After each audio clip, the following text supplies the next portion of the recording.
Shalom! Isang mapagpalang umaga at isang mapagpalang araw ang ating pagbati sa lahat ng ating mga sumusubaybay at tumatangkilik po sa ating daily devotional. Magandang araw po at umaasa tayo na ang araw na ito ay araw ng pagpapala sapagkat salita na naman ng Diyos ang ating tatanggapin, ang pagkain na nagpapalakas sa ating espiritual na mga pangangailangan. At umaasa po ako na tayong lahat ay patuloy na pinalalago, pinalalakas ng mga salitang tinatanggap natin araw-araw sa ating daily devotional. Ngayon po ay araw ng Biyernes at ika-15 ng Enero, January 15, 2021. At alam niyo naman po, ngayon din ang simula ng ating Prayer Shield Congress. 2 araw po ito, Virtual Prayer Shield Congress, na magsisimula po mamayang alas 9 ng umaga. So 2 oras at kalahati po ang ating hihintayin. Magsisimula na po ang sunod-sunod na preaching of the word. Meron po tayong siyam na preachers today from 9 to 6 p.m. at siyam din na mga intercessors na magpipray sa iba't ibang mga concerns. At bukas, Sabado, January 16, ang second and last day ng ating Prayer Shield Congress 2021. At ang theme natin ngayon ay The Great Spiritual Reset. At simula po ngayon ay fasting tayo hanggang 6 p.m. mamayang gabi. Magbe-break tayo ng dinner. At bukas, Sabado, fasting ulit tayo from 6 a.m. to 6 p.m. At bukas po, siyam din ang preachers natin bukas. At siyam din ang mananalangin sa iba't ibang mga concerns. Kaya po ina-announce po natin dito sa ating daily devotional kasi simula na po ngayon ang ating Prayer Shield Congress. So, nais ko pong i-encourage kayo na i-share ang broadcast na ito sa inyong mga FB, mga Facebook friends, upang ang lahat ng ating mga tinatanggap ay pwede ding tanggapin na pagpapala ng inyong mga kaibigan. Follow us in YouTube at JLG Space TV. Yan po ang ating YouTube channel. At kapag kayo po ay nakapasok na po sa ating JLG TV YouTube channel, please subscribe na rin po kayo and press the notification bell upang ang lahat ng susunod na video uploads ay ma-notify po kayo. Maganda pong ating pag-uusapan ngayon. Ang ating topic ay Grow, Sow, and Go in Faith. Yan po ang topic na ating pag-uusapan ngayon. And so, bago po ako mag-start, inaanyayahan ko po ang bawat isa na samahan ako sa ating pananalangin. Lord God in heaven, ngayon po ang unang araw ng aming Prayer Shield Congress. At ito po ay first time na virtual. Maraming mga kapatiran sa buong denomination ang makikiisa sa kongresong ito ng pananalangin. Dalangin po namin ang inyong pagpapala sa siyam na speakers today at siyam na speakers din tomorrow. Pinapanalangin din namin ang lahat ng mga intercessors na magpe-pray online, na bigyan mo sila ng anointing habang sila ay maglilid sa mga prayers, sa iba't ibang mga concerns na dapat naming idulog sa iyo. I-bless mo kaming lahat, O Panginoon. Simula ngayon, sa lahat ng spiritual activities for today and tomorrow. Dahil alam namin, ito ang paraan na maihanda mo kami sa lahat ng magagandang bagay na gagawin mo sa taong ito at sa taong darating. I-bless mo ang aming panimula ngayon sa aming devotional. I-bless mo ako ng iyong anointing at maging blessing ako sa aking mga kapatid. Sa pangalan mo, Jesus. Amen and Amen. Katulad po ng aking sinabi, ang ating topic ay grow, sow, and go in faith.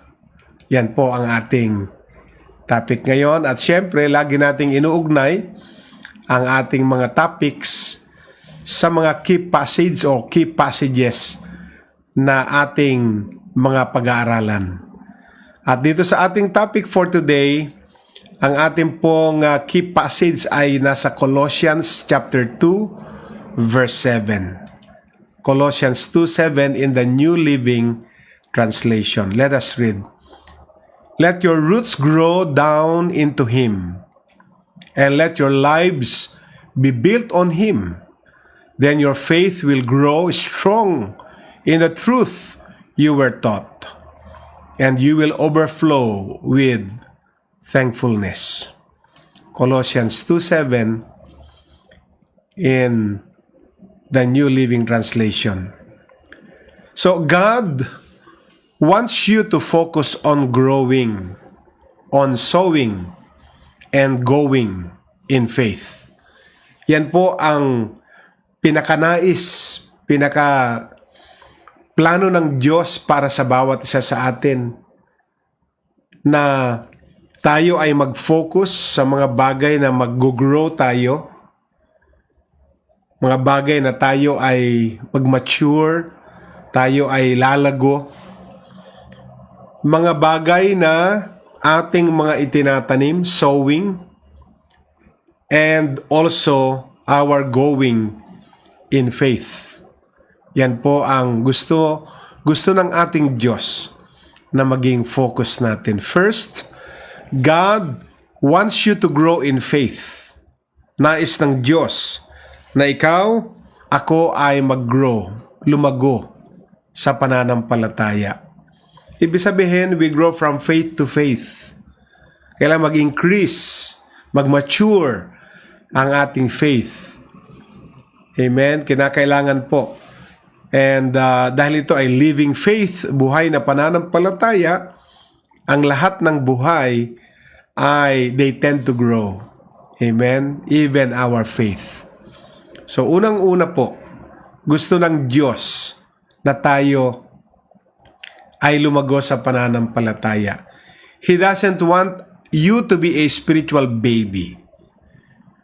Ayaw ng Panginoon, ayaw ng Diyos na tayo ay mananatiling spiritual babies. Ang nais ng Panginoon ay full grown. Tayo ay mag-mature sa ating mga pananampalataya. Kaya nga po, very relevant itong ating key passage, because the Bible says, alam niyo ho, in Colossians 2:7, binasa natin kanina, let your roots grow down into Him. Hayaan ninyo ang inyong mga ugat ay lumago sa inyong relasyon sa Diyos. And let your lives be built on Him. At ang inyong mga buhay ay nakatayo sa Kanya. Then, your faith will grow strong in the truth you were taught. And you will overflow with thankfulness. Hallelujah. God also wants us to sow in faith. Nais din ng Diyos na tayo ay mag-sow in faith. Anong ibig sabihin nun? He wants you to learn to become generous. Sow in faith. So merong grow in faith, merong susunod sow in faith. So maliban dun sa lumalim tayo sa ating pakikipagrelasyon sa Diyos, lumalim ang ating ugat, ang ating pundasyon, mag-mature tayo sa ating relasyon sa Diyos, nais din ng Diyos na tayo ay mag-sow in faith. He wants you to learn to become generous because you cannot become like Christ without becoming generous. Opo, kung ang desire natin sa buhay ay to become like Christ, hindi tayo magiging like Christ without becoming generous. Kasi isa sa mga nakilala at naging tanyag na karakter ng ating Panginoon ay ang kanyang pagiging generous. So, kung nais natin na tayo ay maging katulad ng Panginoong Hesukristo, hindi mangyayari yon hanggat hindi tayo nagiging generous. Sapagkat malinaw naman po ang sabi ng Bible sa 2 Corinthians chapter 9 verse 6 in the NIV. Remember this, whoever sows sparingly will also reap sparingly, and whoever sows generously will also reap generously. That's in the New International Version. So this is the law of sowing and reaping. Ito po ay isang spiritual law. At hindi lamang spiritual law ito, natural law din ito. Di po ba, wala kang aanihin kung wala kang itinanim. So hindi lamang po spiritual law ito, ito ay isang physical, natural law din. The law of sowing and reaping, and it's true in every area of our life. Ang law of sowing and reaping ay totoo sa bawat aspeto, sa bawat area ng ating mga buhay. If you sow criticism, you're going to reap criticism. Diba? Tinanim mo yun aanihin mo. Kung mapagpula ka, ikaw ay napaka-critical, magre-reap ka din kung anong tinanim mo. If you sow love, what will you reap? You will reap love. Dahil applied po ang law of sowing and reaping. At ito ay totoo sa lahat ng area, so sa bawat area ng buhay natin. If you sow kindness, you will reap kindness. Gusto mong mag-ani ka ng kabutihan, kabaitan, magtanim ka ng kabutihan at kabaitan. Kasi kung anong tanim mo, ay siyang aanihin mo. Apple for apples and orange for oranges. Amen? And you always reap more than you sow. Alam po natin, natural law din po yan, na laging ang ani ay mas marami kumpara sa ating mga itinanim. Di po ba? Nagtanim ka ng isang kabang binhi ng palay, hindi pwede isang kaban lang din ang babalik sa iyo. Mas marami ang babalik. Laging ang balik. Ang reaping po, always more than you sow. Laging mas marami ang balik kumpara sa ating mga itinanim. When you plant one corn kernel into the ground, you don't get one kernel back. Di po ba? So, isang buong mais na yan. O, sa isang mais, baka 3 pa ang bunga niya. So, mas marami lagi. At ito ay totoo sa maraming aspeto. You get a whole stalk, di ba? Hindi lang isang corn kernel ang babalik sa'yo. Kung yan lang din tinanim mo, at yun lang din ang babalik, bakit itatanim mo pa? Di po ba? Kung isang butil ang itinanim mo, at yun lang din ang babalik sa'yo, bakit mo pa itatanim? Kung isa lang din ang balik. Kaya mo itinatanim yung isang butil sapagkat nakakasiguro ka na ang balik niyan isang buo. Kung mais po yan, kung 1 corn kernel, ay buong stock na po ang babalik sa iyo. You always get back more. Positive or negative, ano man ang tanim mo, meaning to say, yung positive or negative. Kung maganda itaninim mo, mas maraming magagandang bagay ang babalik sa iyo.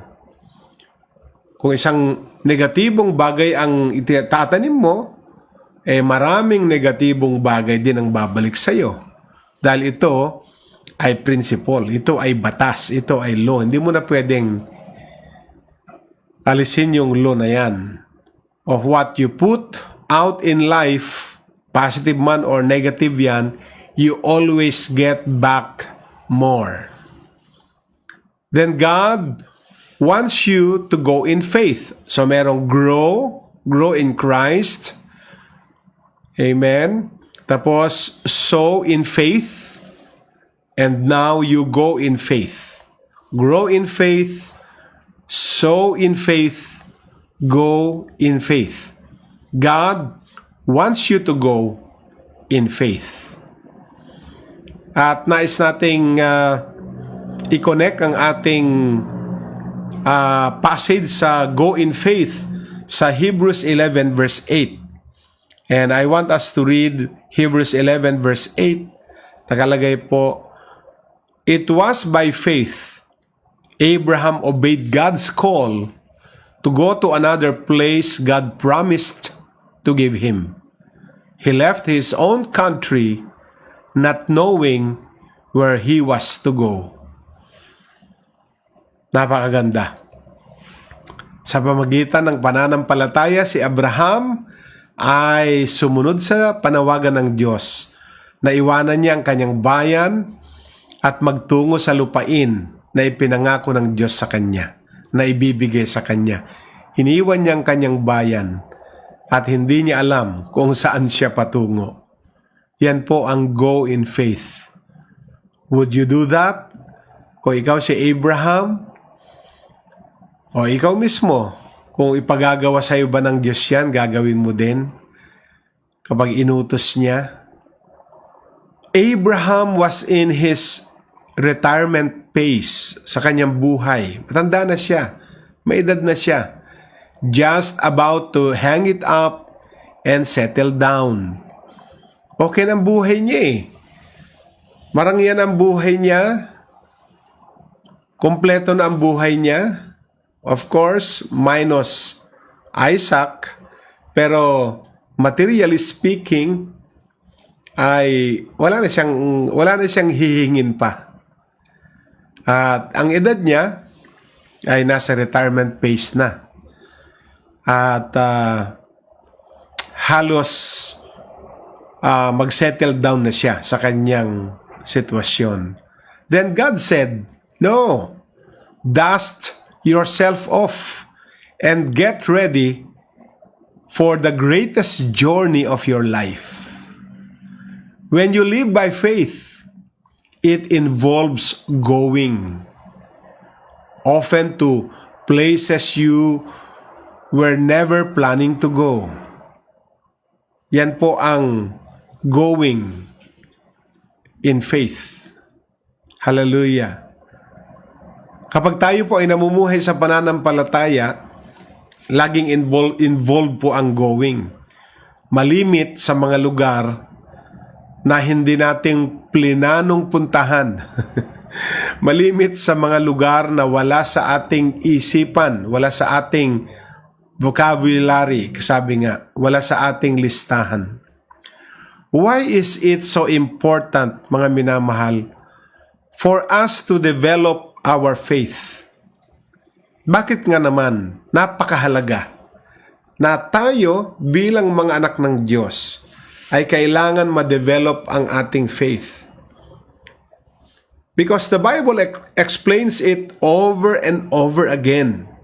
Napakarami pong mga situation sa Bible, napakaraming mga verses sa Bible na nagpapaliwanag kung bakit kailangan nating ma-develop, kailangan i-develop ang ating faith.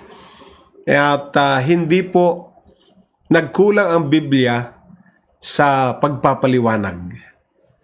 Isa-isahin po natin ang ilan sa mga na kuha natin mga verses na nagpapatunay na kinakailangang ma-develop ang ating mga faith, at ito ay in-explain ng Bible. Una po sa Hebrews 11 verse 6 in the NIV. Ito po ang sinasabi. Without faith, it is impossible to please God. Hebrews 11:6. Without faith, it is impossible to please God. Kung wala pong pananampalataya, never tayong makalugdan ng Diyos. Never na malugod sa atin ng Diyos kung wala tayong pananampalataya. Kaya ang pananampalataya na yan, kailangan ma-develop, kailangan mag-grow, kailangan mag-mature, kailangan maging rooted sa Diyos. Ano pa po? Yung nasa Matthew 9:29, ang nakalagay doon, let it be done for you according to your faith. Let it be done for you according to your faith. Mangyayari ang lahat ng bagay sa iyo ayon sa iyong pananampalataya. Amen. Mahalaga po na ang ating pananampalataya ay mag-grow, amen, mag-sow, at mag-go. Ang susunod po ay yung nasa Romans chapter 14 verse 23. Romans 14:23. Anything that is not done in faith is sin. Anything that is not done in faith is sin. Lahat ng bagay na ating ginagawa na hindi kasama ang pananampalataya kaya natin ginagawa ay kasalanan. Ibig sabihin, dapat lahat ng ginagawa natin done in faith. Done in faith. Ginagawa dahil sa pananampalataya. Amen? So, everything God does in your life is done by His grace and through your faith. Ang lahat ng ginagawa ng Diyos sa ating buhay ay ginagawa niya sa pamamagitan ng kanyang grasya at sa pamamagitan ng ating mga pananampalataya. Hindi po pwedeng alisin ang pananampalataya.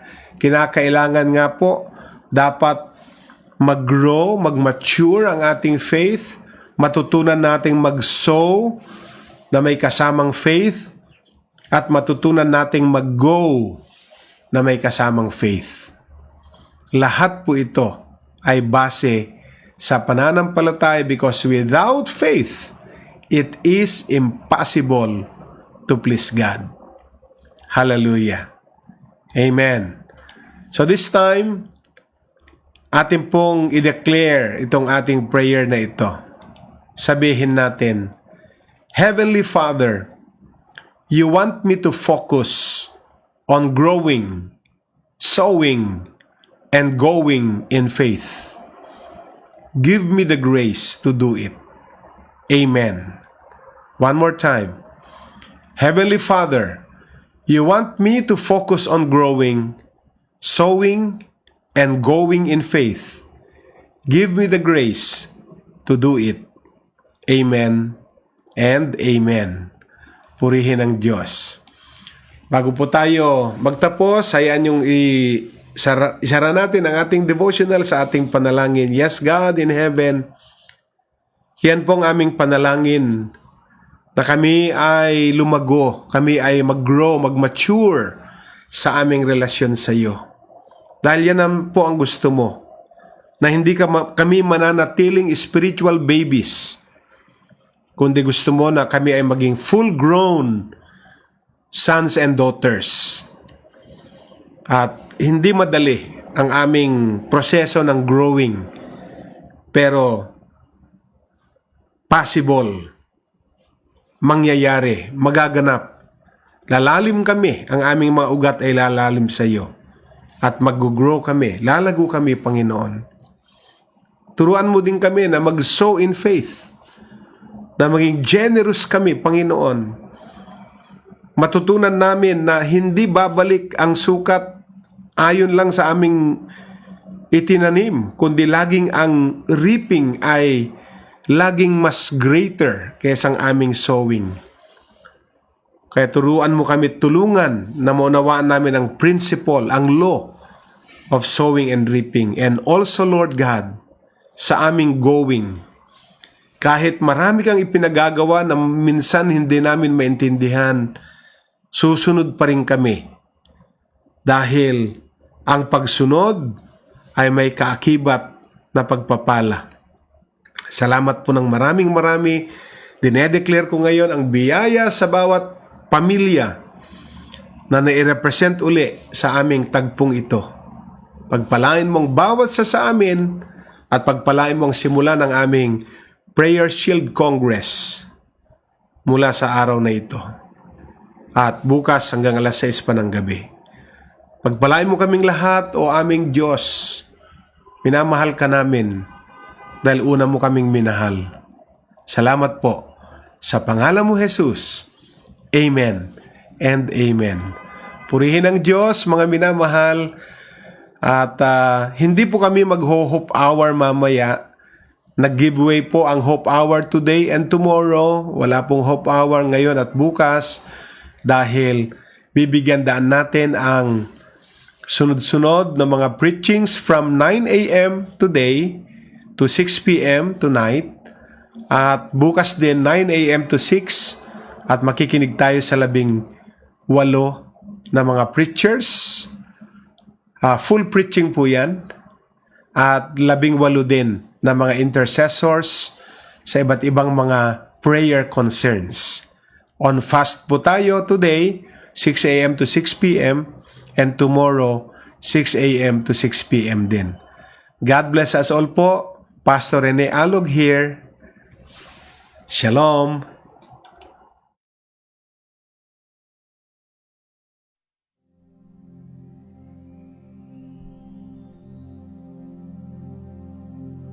When I look at what you've done in my life, I am so grateful. You are so faithful. When my heart seems to stray from your ways, you show me your mercy. Your compassion